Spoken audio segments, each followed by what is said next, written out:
Hey everybody, it's Aaron. Today is Tuesday, February 2nd, 2016. I just thought I'd shoot a video of me kind of just rambling on. I never realized until now that basically I've become a talking head here in the Philippines. But just about, I want to talk a little bit about life here in the Philippines. It's very interesting. The cultures are so much different than what we're accustomed to back in the Western world or even in other Asian countries, although there are a lot of similarities from Asian country to Asian country. But, you know, here a lot of things are unsaid. For instance, yesterday my wife and I went to look at this large appliance to buy, and I realized that I had embarrassed the sales clerk by insisting that he show me a certain feature of this appliance, and I didn't realize it until this morning when my wife and I were having breakfast that she explained that to me, and it really meant nothing to me at the time. And in the United States it would mean nothing at all, but I had embarrassed the guy because he didn't put in the extra effort, and I had to ask. So, things like that happen all the time. People will approach me from time to time asking, what country am I from? And I ask them, where are you from? And they just smile, and then I say, well, you guess where I'm from. And they 9 times out of 10, they guess I'm from Australia. Now, I would have never thought that, but I guess I fit in there. In India, people think I'm from the UK, so I have no clue. People approach me, where are you from, where are you going, where's your wife, are you married, Just the other day, I was, I was walking in the wet market here in the city, which is a large, almost like a flea market for those back home. But they have everything from electronics to meats to fish, to you name it, they have it all. Rice, vegetables. And I walked by this hair salon, and there were a couple young ladies sitting out front of it, and then one gay guy. And the gay guy had the balls to say, "Where are you going, sir?" And I stopped and I looked at him and smiled. I said, "I'm going home to my wife." And he said, "Oh," like he was disappointed. So, that kind of thing happens here. It's very interesting. We had a similar thing happen on a bus a couple of weeks ago from out in the barangay back to the city.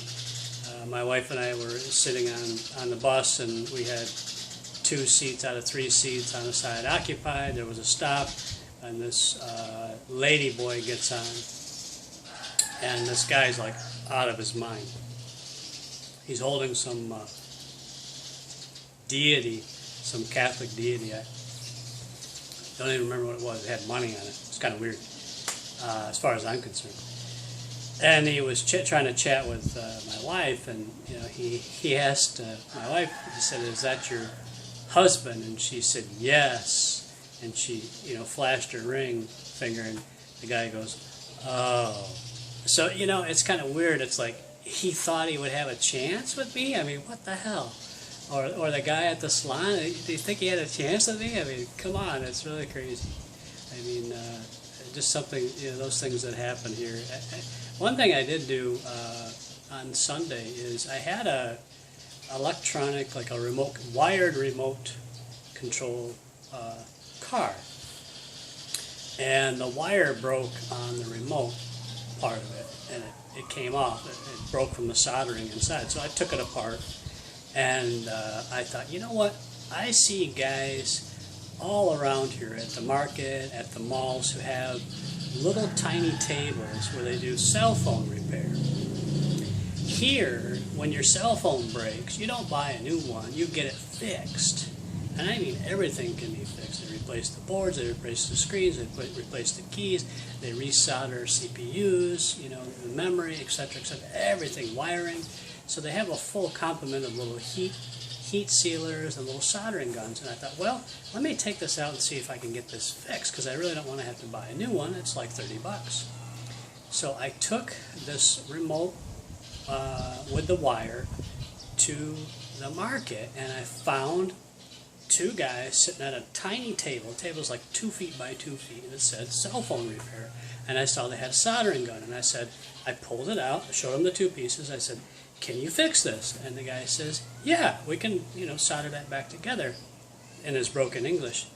And I said, pila. And pila is, how much? And they looked at each other, the two guys did, and they said something in Bisaya, I presume, and then looked at me and said 20 pesos. Now, for most people that don't know, 20 pesos is less than 50 cents. So I had this soldering work done that took about 15 minutes because it was really, really tiny wires, really, really tiny solder. I had it done for less than 50 cents. Now, oh my gosh, if we took that in the United States, that same problem, it would cost at least 50 bucks to take it in the shop and get a bench fee and all that crap. And you'd be more likely just to throw it away and get a new one. I mean, that's how it works. But here, you can salvage things. You don't have to replace them so much. But it's pretty interesting the way things work here. That they're very resourceful. A lot of the people that are still alive today, for instance, my grandmother-in-law, who's 84, they were alive during World War II, during the occupation here in the Philippines of the Japanese.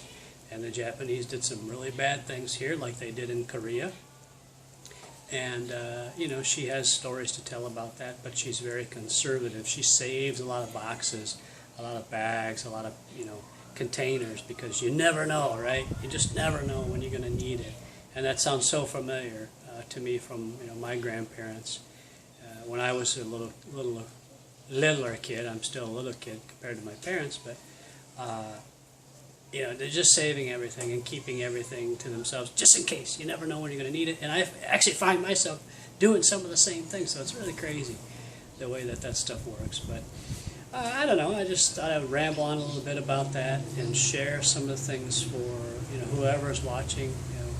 Hopefully, family members see this and they can know what the things that we go through here and how life is. And even though I'll be back in the States relatively soon, and my wife will be coming sooner not later. So we've got light at the end of the tunnel on that.